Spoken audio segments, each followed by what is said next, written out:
ತಂದೆ ತಾಯಂದಿರಿಗೆ ಉಪದ್ರವ ಕೊಡುವರು. ತಂದೆ ತಾಯಂದಿರಿಗೆ ಉಪದ್ರವ ಕೊಡುವುದಂದ್ರೆ ಏನರ್ಥ? ಅಲ್ಲಿ ಚಪ್ಪಲಿ ಹೊಡಿಬೇಕಂತೇನಿಲ್ಲ. ತಂದೆ ತಾಯಿಗೆ ಒಂದು ಕನಿಷ್ಠ ಮಟ್ಟದ್ದಾದರೂ ಅಗೌರವ ತೋರಿಸಿದರೆ ಅದು ತಪ್ಪೆ. ನನ್ನ ಈ ಕಾಲದಲ್ಲಿ ನಾವು ಈ ಸಮಾಜದಲ್ಲಿ ಅತ್ಯಂತ ಕಷ್ಟಗಳನ್ನು ಅನುಭವಿಸಲಿಕ್ಕೆ ಒಂದು ಕಾರಣ ಅಂದರೆ ತಂದೆ ತಾಯಂದಿರಿಗೆ ಸಮಾಜದಲ್ಲಿ ನಾವು ಗೌರವ ಕೊಡ್ತಾ ಇಲ್ಲ. ತಂದೆ ತಾಯಂದಿರನ್ನು ಪ್ರೀತಿಸುವುದು ನಮಗೆ ಕಾಣ್ತಾ ಇಲ್ಲ. ರೊಕ್ಕಕ್ಕೆ ಅಥವಾ ಲ್ಯಾಂಡ್ಗೆ ಬೇಕಾಗಿ ಅಥವಾ ಯಾವುದೋ ದುನಿಯಾದ ಆಸೆಗೆ ಬೇಕಾಗಿ ನಾವು ತಂದೆ ತಾಯಿಯನ್ನು ಪ್ರೀತಿಸ್ತಾ ಇದ್ದೇವೆ. ಅಥವಾ ಯಾವುದಾದ್ರೂ ತಾಯಂದಿರ ದಿನವೋ ತಂದೆಯಂದಿರ ದಿನವೋ ಸೆಲ್ಫಿಗೆ ಮಾರ್ಗೆ ಬೇಕಾಗಿ ಮಾತ್ರ ತಂದೆ ತಾಯಿಯನ್ನು ನಾವು ಖುಷಿ ಪಡಿಸ್ತಾ ಇದ್ದೇವೆ. ತಂದೆ ತಾಯಂದಿರನ್ನು ಪ್ರೀತಿಸಲಿಕ್ಕೆ ನಮಗೆ ಟೈಮ್ ಇಲ್ಲ. ತಂದೆ ತಾಯಿ ಜೊತೆ ಟೈಮ್ ಸ್ಪೆಂಡ್ ಮಾಡಲಿಕ್ಕೆ ನಮಗೆ ಟೈಮೇ ಸಿಗ್ತಾ ಇಲ್ಲ. ತಂದೆ ತಾಯಂದಿರನ್ನು ಹೇಳಿದಂತೆ ಕೇಳಲು ನಮಗೆ ಸಮಯವೇ ಸಿಗ್ತಾ ಇಲ್ಲ. ನಾವು ತಂದೆ ತಾಯಂದಿರ ಪರವಾಗಿ ಇಲ್ಲ. ತಂದೆ ತಾಯಂದಿರು ಕರೆದಾಗ ಹೋಗಲಿಕ್ಕೆ ಆಗ್ತಾ ಇಲ್ಲ. ಮದೀನಾದ ಒಬ್ಬರು ಹಜರತ್ರ ಕಥೆ ನಾನು ಮೊನ್ನೆ ಓದಿದ್ದೆ. ಒಂದು ಸತಿ ಇಬ್ಬರು ಹಜರತರು ನಡೆದುಕೊಂಡು ಹೋಗುವಾಗ ಒಬ್ಬರ ಮೊಬೈಲ್ ಅಲ್ಲಿ ಕಾಲಿಂಗ್ ಫ್ರಮ್ ಜನ್ನತ್ ಅಂತಿದೆ. Calling from Jannat, calling from paradise, ಸ್ವರ್ಗದಿಂದ ಫೋನ್ ಬರ್ತಾ ಇದೆ, ಸ್ವರ್ಗದಿಂದ ಕರೆ ಬರ್ತಾ ಇದೆ. ಆಗ ಪಕ್ಕದಲ್ಲಿ ಹಜರತ್ ಹೇಳಿದ್ರು ಅದೇನು ಆ ರೀತಿ? ಅವರು ಬೇಗ ಫೋನ್ ತೆಗೆದು ಮಾತಾಡಿದ್ದಾರೆ. ಫೋನ್ ತೆಗೆದು ಮಾತಾಡಿದ ಮೇಲೆ ಕಟ್ ಮಾಡಿದ ಮೇಲೆ ಕೇಳಿದ್ರಂತೆ, ನೀವೇಕೆ ಕಾಲಿಂಗ್ ಫ್ರಮ್ ಜನ್ನತ್ ಅಂದ್ರೆ ಸ್ವರ್ಗದಿಂದ ಕರೆ ಬರ್ತಾ ಇದೆ ಅಂತ ಹಾಕಿದ್ದೀರಿ ಎಂದು ಕೇಳಿದ್ರೆ, ಆಗ ಅವರು ಹೇಳಿದ್ರಂತೆ, ಯಾರಾದ್ರೂ ಸ್ವರ್ಗದಿಂದ ಕರೆಯುವಾಗ ಜವಾಬು ಕೊಡದೇ ಇರುತ್ತಾ? ಸ್ವರ್ಗದಿಂದ ಜವಾಬು ಕೊಡದೇ ಇರುತ್ತೆ. ಸ್ವರ್ಗದಿಂದ ಕರೆಯುವಾಗ ಜವಾಬು ಕೊಡಲ್ವ? ಮಸ್ಕಿಗಳು ಕೊಡಲ್ವ? ನನ್ನ ಮೈಕ್ ಸ್ವಲ್ಪ ಜಾಸ್ತಿ ಇದೆ, ಅರ್ಥ ಆಗ್ತಾ ಇಲ್ಲ. ಜನ್ನತ್ ಸ್ವರ್ಗದಿಂದ ಕರೆದ್ರೆ ಉತ್ತರ ಜವಾಬು ಕೊಡದೇ ಇರುತ್ತಾ? ಇಲ್ಲ ಅಲ್ವಾ?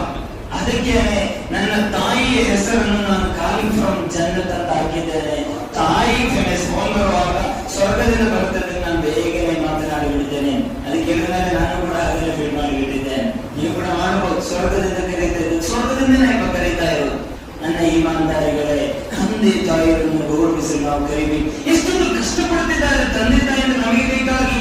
ಆ ತಾಯಿ ನಿನ್ನನ್ನು ಗರ್ಭಿಣಿಯಾಗಿ ಆ ಹೊಟ್ಟೆಯಲ್ಲಿ ಇರಿಸಿದಂತಹ ಕಾಲ ಚಲೋ ನಿದ್ದೆ ಇಲ್ಲ, ಚಲವಾಗಿ ಊಟ ಮಾಡಕ್ಕೆ ಬರಲಿಲ್ಲ, ಚಲವಾಗಿ ಹೋಗಿ ಟಾಯ್ಲೆಟ್ ನಲ್ಲಿ ಕೊಡಕ್ಕೆ ಬರಲ್ಲ. ನಾವೊಂದು 10 ನಿಮಿಷ ಟಾಯ್ಲೆಟ್ ನಲ್ಲಿ ಹೋದಾಗ ಬಾಗಿಲಾಗಿ ಅಲ್ಲಿ ಒಳಗಿದ್ರೆ ಎಷ್ಟು ಸತಿ ನಾವು ಟಾಯ್ಲೆಟ್ ಬಡಿತೇವೆ? ನಮ್ಮ ಕೋಪ ತಡೆಯಕ್ಕಾಗುತ್ತಾ? ಹೌದಲ್ಲ? ನಮ್ಮ ತಂದೆ ತಾಯಿಯಂದರು ನಮಗೆ ಬೇಕಾಗಿ ಎಷ್ಟು ಕಷ್ಟವನ್ನು ಪಟ್ಟಿದ್ದಾರೆ. ನಮಗೆ ಬೇಕಾಗಿ ಎಷ್ಟು ನಿದ್ದೆಯನ್ನು ಬಿಟ್ಟಿದ್ದಾರೆ. ಕೂರಕ್ಕಾಗಲ್ಲ, ನಿಂತರೆ ಅಲ್ಲಿಂದ ಕೂರಕ್ಕಾಗಲ್ಲ, ಕೂತರೆ ಎದ್ದೇಳಕ್ಕಾಗಲ್ಲ, ಚಲೋವಾಗಿ ನಮಾಜ್ ಮಾಡಕ್ಕಾಗಲ್ಲ. ಎಲ್ಲೋ ರೀತಿಯಲ್ಲೂ ನನ್ನ ಪ್ರೀತಿಯ ಮಗು ಒಂದು ಹೊಟ್ಟೆಯಲ್ಲಿದೆ, ಆ ಮಗು ಹೊರಗೆ ಬಂದರೆ ನನಗೆ ಸ್ವರ್ಗ ಸುಖ ಎಂಬ ರೀತಿಯಲ್ಲಿ ನಮ್ಮನ್ನು ಬೆಳೆಸಿದಂತಹ ತಂದೆ ತಾಯಂದಿರು ಕೆಳಗಿಟ್ಟರೆ ಇರುವೆ ಕಚ್ಚಬಹುದು, ಮೇಲೆ ಇಟ್ಟರೆ ಕಾಗೆ ಬಂದು ಏನಾದರೂ ಉಪದ್ರವ ಕೊಡಬಹುದು. ಯಾವ ರೀತಿಯಲ್ಲೂ ಕೂಡ ತೊಂದರೆ ಕೊಡದೆ ಮುದ್ದಾಗಿ ಬೆಳೆಸಿದಂತಹ ತಂದೆ ತಾಯಂದಿರಿಗೆ ಒಂದು ರಾತ್ರಿಯಲ್ಲಿ ಒಂದು ದಿನ ಮದುವೆಯಾದಾಗ ಅಥವಾ ಒಂದು ಒಳ್ಳೆ ಜಾಬ್ ಸಿಕ್ಕಿದಾಗ ಅಥವಾ ತನ್ನ ಅಕೌಂಟಿಗೆ ಸ್ವಲ್ಪ ಅಮೌಂಟ್ ಜಾಸ್ತಿ ಬಂದಾಗ ನಾನೇ ದೊಡ್ಡಸ್ತಿಗೆ ತೋರಿಸಲು ಸ್ಟಾರ್ಟ್ ಆಯಿತು. ನಾನೇ ದೊಡ್ಡವನಾಗ್ಬಿಟ್ಟೆ. ಅವರ ಮಾತಿಗೆ ಮತ್ತೆ ಬೆಲೆ ಇಲ್ಲ. ನಾನು ಗಳಿಸಿದ್ದೇ ಎಲ್ಲವೂ ಕೂಡ ಅಷ್ಟೇ ಕಾಲ ನಿನ್ನನ್ನು ಗಳಿಸಿ ಬೆಳೆಸಲು ಬೇಕಾಗಿ ಬೆಂಕಿಯು ಬಿಡುವ ಸೂರ್ಯನ ಮುಂದೆ ಹೊಲ ಗದ್ದೆಗಳಲ್ಲಿ ಕಷ್ಟಪಟ್ಟು ಬೆವರನ್ನು ಸುರಿಸಿ ನನ್ನ ಮಗ ಕಲಿಯಬೇಕು, ನನ್ನ ಮಗ ಸಾಧಿಸಬೇಕು, ನನ್ನ ಮಗನಿಗೆ ಒಂದೊಳ್ಳೆಯ ಜಾಬ್ ಸಿಗಬೇಕು, ನನ್ನ ಮಗ ಸಮಾಜ ಅಭಿಮಾನದಿಂದ ನೋಡುವಂತ ಮಗನಾಗಿ ಬೆಳೆಯಬೇಕು ಎಂದು ಹೇಳಿ ಎಷ್ಟೋ ಸೌಕಾರಗಳಿಂದ ಬೈಗಳು ತಿಂದು ತಂದಂತಹ ರೊಕ್ಕವನ್ನು ಶಾಲೆ ಫೀಸ್ ಆಗಿ ಹೆಚ್ಚಿದ್ದಾರೆ. ಆ ತಂದೆ ಕೊಟ್ಟ ರೊಕ್ಕದಲ್ಲಿ ಬೆಳೆದ ನೀನು ದೊಡ್ಡದಾಗಿ ತಂದೆ ಒಂದು 4 ರೂಪಾಯಿ ಕೇಳುವಾಗ, ಒಂದು 10 ರೂಪಾಯಿ ಕೇಳುವಾಗ ನಿನ್ನ ಕೈಯಲ್ಲಿ ಕೊಡಲಿಕ್ಕಿಲ್ಲ, ನಿನಗೆ ಕೊಡಲಿಕ್ಕೆ ಮನಸ್ಸೇ ಇಲ್ಲ. ಕಾರಣ ಅದೆಲ್ಲವೂ ಕೂಡ ನಿನ್ನ ಪ್ರಕಾರ ನೀನೇ ದುಡಿದಿತ್ತು. ಈ ನೀನು ಎಂಬುದೇ ಅವರ ಸದತ ಎಂಬುದು ನಿಮಗೆ ಗೊತ್ತಾಗ್ತಾ ಇಲ್ಲ. ನಮಗೆ ತಂದೆ ತಾಯಿಯಿಂದ ಗೌರವ ಇಲ್ಲ. ಪ್ರೀತಿಯರೇ, ಯಾರು ಹೇಳ್ತಾ ಇರೋದು? ನಾವು ಮೊಬೈಲ್ಗಳು ನಮ್ಮ ಕೈಯಲ್ಲಿ ಬಂದರೆ ನಮಗೆ ತಂದೆ ತಾಯಂದಿರನ್ನು ಕೇಳಲು ಸಮಯ ಇಲ್ಲ. ನಮಗೆ IPL ಸ್ಟಾರ್ಟ್ ಆದರೆ ತಂದೆ ತಾಯಂದಿರ ಶಬ್ದಗಳು ನಮಗೆ ಕೇಳಲ್ಲ.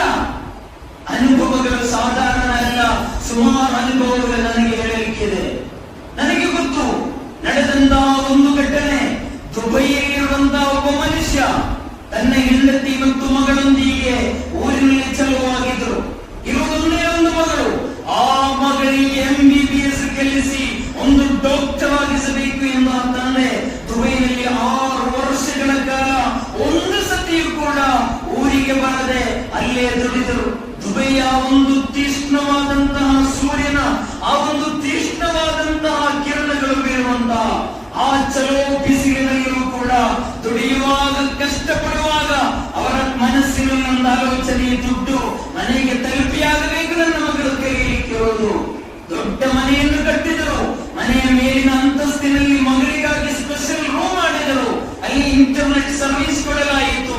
ಆ ಮಗಳಿಗೆ ಬೇಕಾದದ್ದೆಲ್ಲವನ್ನೂ ಕೂಡ ಕೊಡಲಾಯಿತು. ಕೇಳಿದ್ದೆಲ್ಲವನ್ನೂ ಕೂಡ ಕೊಡಲಾಯಿತು. ಆ ಮನೆಯಲ್ಲಿ ಇರುವುದು ಆ ಮಗಳ ತಾಯಿ ಮತ್ತು ಅಜ್ಜಿ ಮಾತ್ರ. ತಂದೆ ದುಬೈಯಲ್ಲಿದ್ದಾನೆ. ಒಂದು ದಿನ ರಾತ್ರಿ ಮೇಲೆ ಮಗಳು ಮಲಗಿರುವಂತಹ ಸಂದರ್ಭದಲ್ಲಿ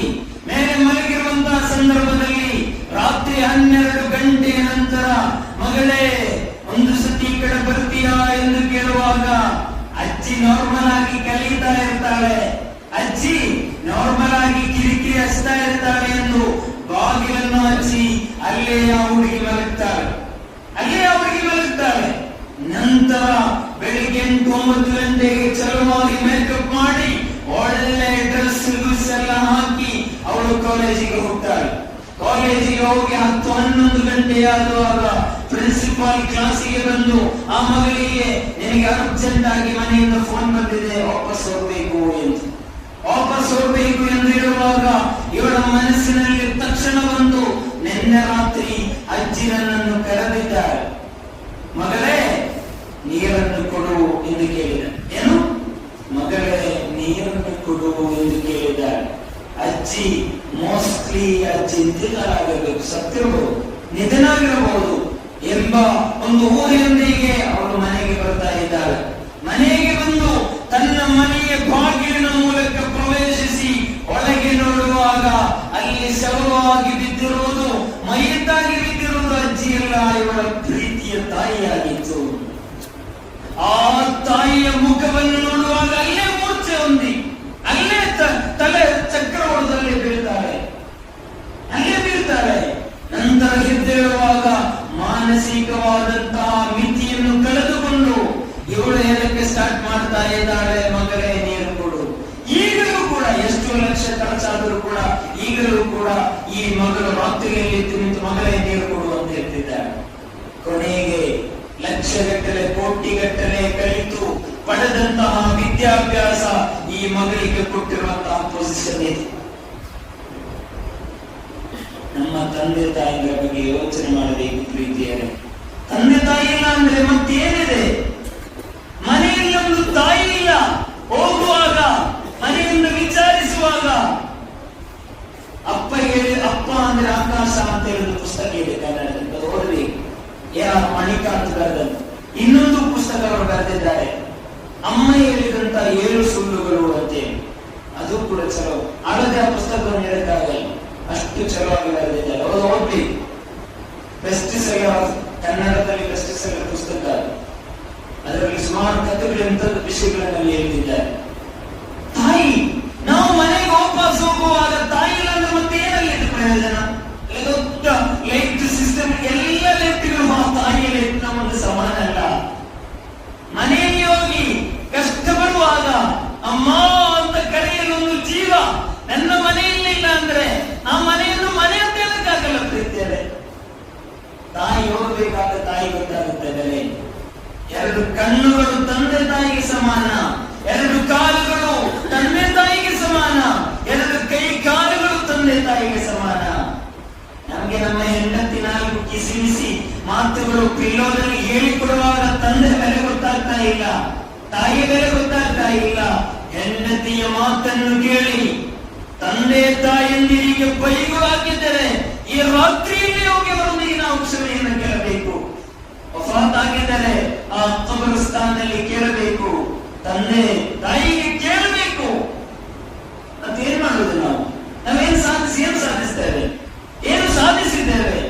ತಂದೆ ತಾಯಿಯರನ್ನು ನೆಗ್ಲೆಕ್ಟ್ ಮಾಡಿ ಅವರನ್ನು ಅವಾಯ್ಡ್ ಮಾಡಿ ನಾವು ಏನನ್ನೂ ಕೂಡ ಸಾಧಿಸಲು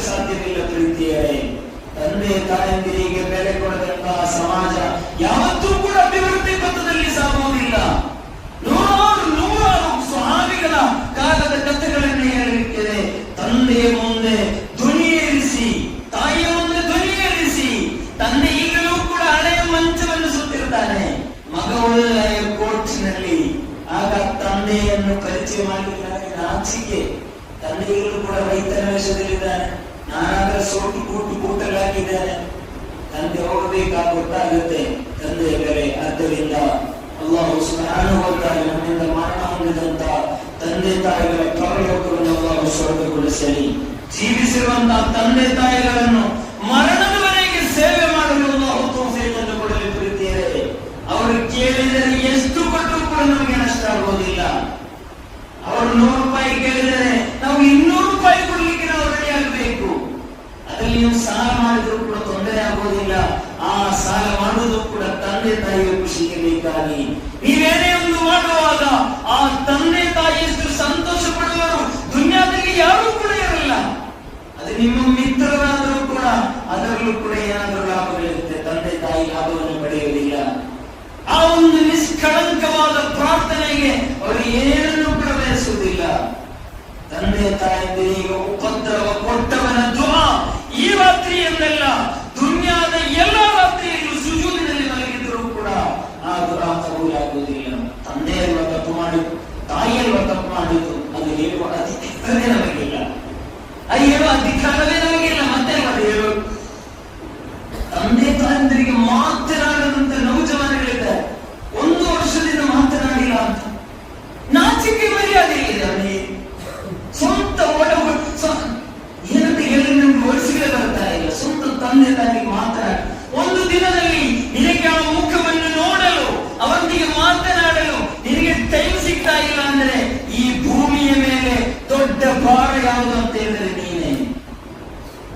ತಂದೆ ತಾಯಿಗಳಿಗೆ ಗೌರವವನ್ನು ಕೊಡಲಿಲ್ಲ ಅಂತ ಹೇಳಿ ಅಂದ್ರೆ ತಂದೆ ತಾಯಿ ದೀನ್ ವಿರುದ್ಧವಾಗಿ ಶರಾಬು ಕುಡಿ ಅಂತ ಹೇಳಿದ್ರೆ ಕುಡಿಬೇಕು ಎಂದೆಲ್ಲ ನಾನು ಹೇಳ್ತಾ ಇರೋದು.